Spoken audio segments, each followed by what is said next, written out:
Good morning, everybody. It is time for a random Bible reading. I will just shake it, and so you know, this is just random. Where's the home? I'll put it there so you can check it out. Where you didn't see it spin. Okay. So it's First Chronicles 22:16. First Chronicles 22:16. I'm gonna flip there real quick. Please be patient. Oh, 22:16.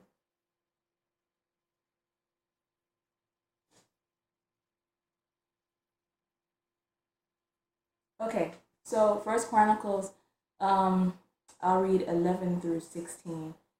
It's a short paragraph. And the title of the paragraph is David Charges Solomon to Build the Temple. And I'll read it and see if there's some message I can pull out of it for the world. And hopefully it's a good message for your life and it applies to you. Okay, First Chronicles 22:11 through 16. So now, son, God be with you. Godspeed as you build the sanctuary for your God, the job God has given you. And may God also give you discernment and understanding when he puts you in charge of Israel, so that you will rule in reverent obedience under God's revelation. That's what will make you successful, following the directions and doing the things that God commanded Moses for Israel. Courage, take charge. Don't be timid, don't hold back. Look at this. I've gone to a lot of trouble to stockpile materials for the sanctuary of God. 100,000 talents.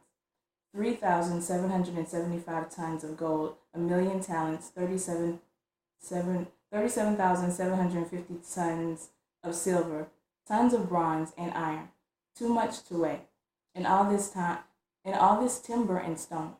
And you're free to add more. And workers are both plentiful and prepared. Stone cutters, masons, carpenters, artisans in gold and silver, bronze, and iron. You're all set. Get to work. And Godspeed. So the specific section of the specific line for 16, it was 1 Corinthians 22:16 was the bottom part. And you're free to add more, where he's telling him all the stuff to add to build God's temple. And he says, you're all set, get to work, and Godspeed. So the whole gist of it is that this looks like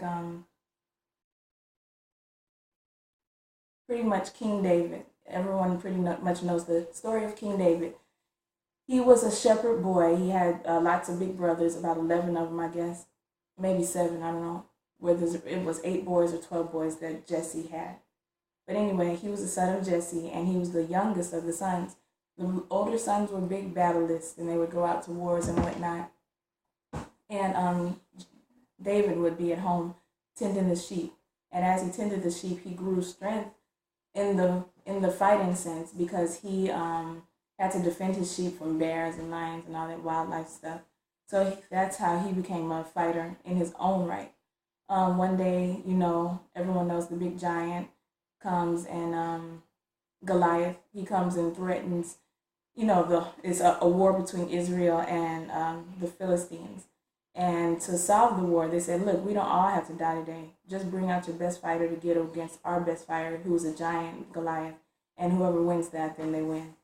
So everybody was scared. They're like, ooh, he's too big. I'm not going out there to fight him. But one day, David comes up there. He's sent by his father to go check on his brothers, or Jesse's sons. He's sent by his father, and he says, go check on them, see how they're doing. While he's there, he's looking around like, y'all are scared to fight him? Who does he think he is? We're God's children. We have God with us. So no matter what, whoever goes to battle him, we're going to win. And he had that faith. That's the kind of faith that God likes to see in you, where you count on him and you say, you know what, I'm going to win regardless. I don't care what the obstacle looks like. It could be huge, big, whatever. It means nothing, because my God is the God of all things, and he can make anything happen. So David goes out there, and they say, okay, if you want to be brave and bold, this is your death, but go ahead. And then they throw on all this armor on him, and he's like, I don't work with this stuff. I've defeated bears and lions. I don't put on all this armor to go out. Just let me do what I do. Let me go out how I know. Only thing I need is the grace of God on me. and the tool that I usually use, which is a slingshot. So he goes out and he slingshots Goliath. Goliath falls down. He comes over while he's down and knocked out, takes Goliath's sword and chops his head off. So through that, they're so ecstatic about it. They hold David in high honor. And it's meant to be because the king of Israel at that time was selected by God. The people were supposed to be honoring God and saying that God was their king. But Israel started to turn and say, oh, we want to be like the other nations who have a king. And God's no person to hold back to give you what you want. He knows what's best for you. But if you want a king, I'm going to show you the results of having a king. Kings are going to tax you. Kings are going to do this and that, which I wouldn't do. I would give you food freely. When you were walking with me in the desert, I gave you food constantly. You didn't have to work for it. I just blessed the land with birds or bread or water or whatever you needed. But if you want a king, he's going to take in all your taxes. He's going to make slaves out of you pretty much. If that's how you want to live, go ahead. So God didn't argue with them. They wanted a king. He set up a king, King Saul. And in that he, I'm trying to remember the names. In that, anyway, this king was not doing everything that God wanted him to do. God was going to try to instruct the king to be still a kind of godly leader. But he was doing everything his own way. So God said, I regret that I even made him king. I'm going to pick somebody else, the least likely. And that was David. He was the least likely in his family. He had warriors for brothers, but yet he tended sheep. So to get to the point of the story, David ends up being king, and the other king dies. And as king, he's such a joyous king because he's always relied on God.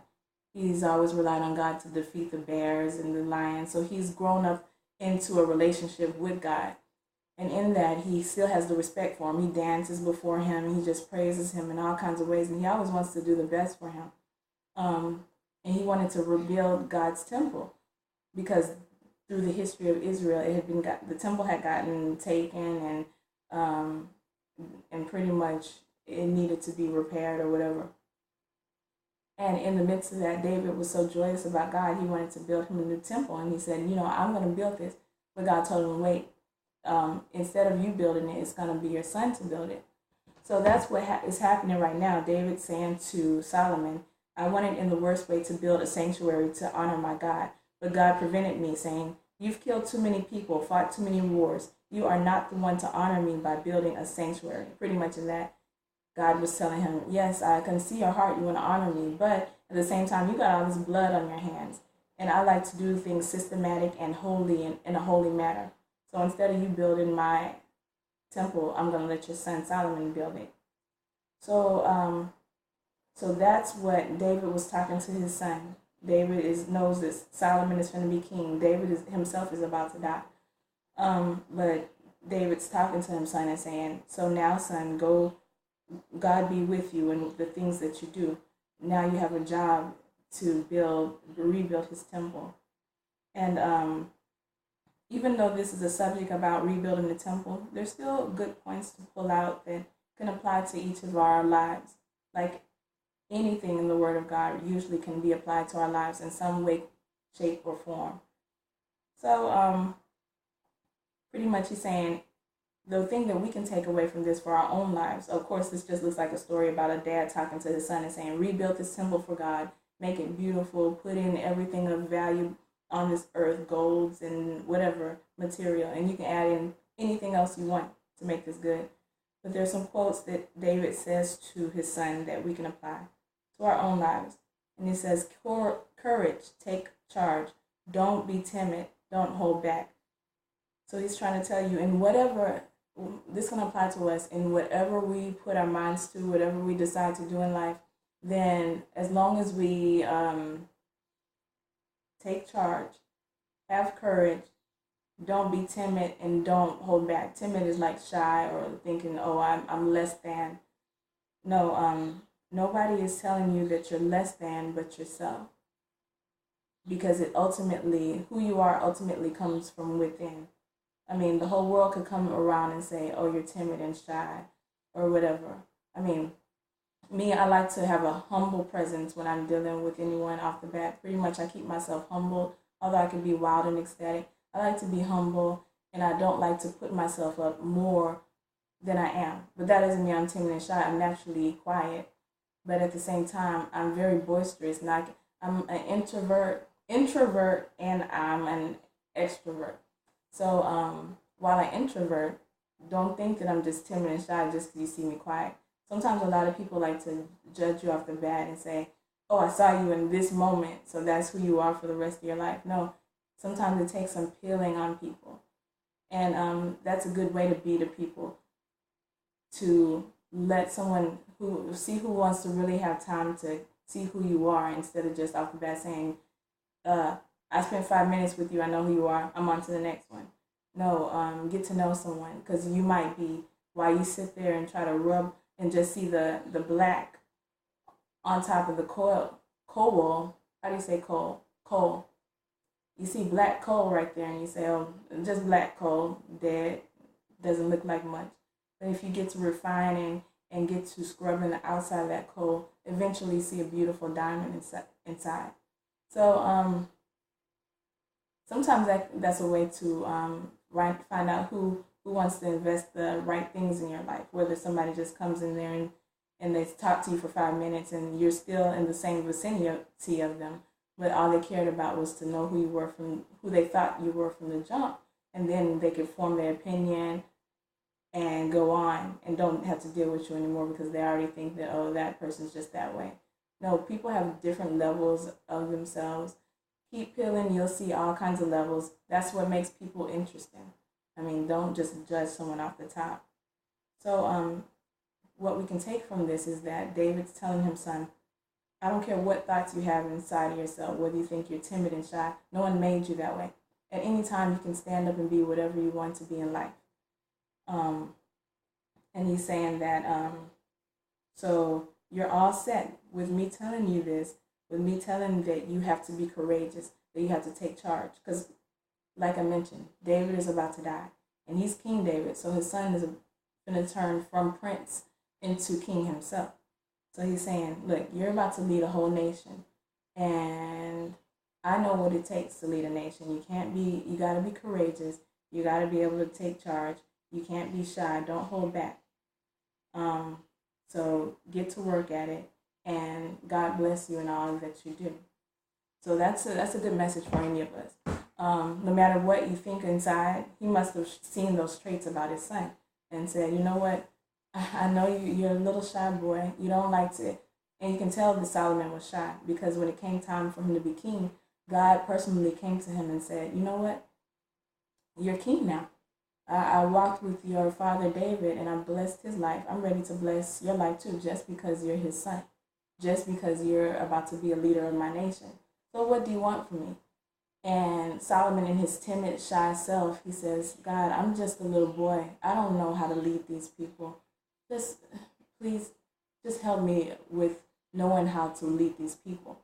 And God says, you know what? That is so respectable. Instead of me just giving you the wisdom to lead the people, I'm going to give you a wisdom to get all the things in this world that you want, whether it be money, whether it be, well, he didn't tell him to get all the women, but he is still, at the same time, God gave him everything in his desires and allowed him to have whatever he wanted. But ultimately, having all that stuff, all those possessions, having all the women when you wanted to, it ultimately led to not the demise of Solomon, because he still was a great king, but the demise more of his spirit. Because with all these hookers or all the women that he brought into his life from other nations and from other beliefs and women with other gods, they all came in and they were influential to him, where it got to the point, excuse me, it got to the point where he was serving their gods. And I wish I had my water because I'm losing my voice. But let me end it now with saying that you are able to do whatever you want to do. You're able to do whatever you want to do. And nobody can tell you anything different. Believe in yourself and know that sometimes things fail but ultimately you'll recover from that. So from this, that is all I have to say, and have a blessed day. I'm getting some water.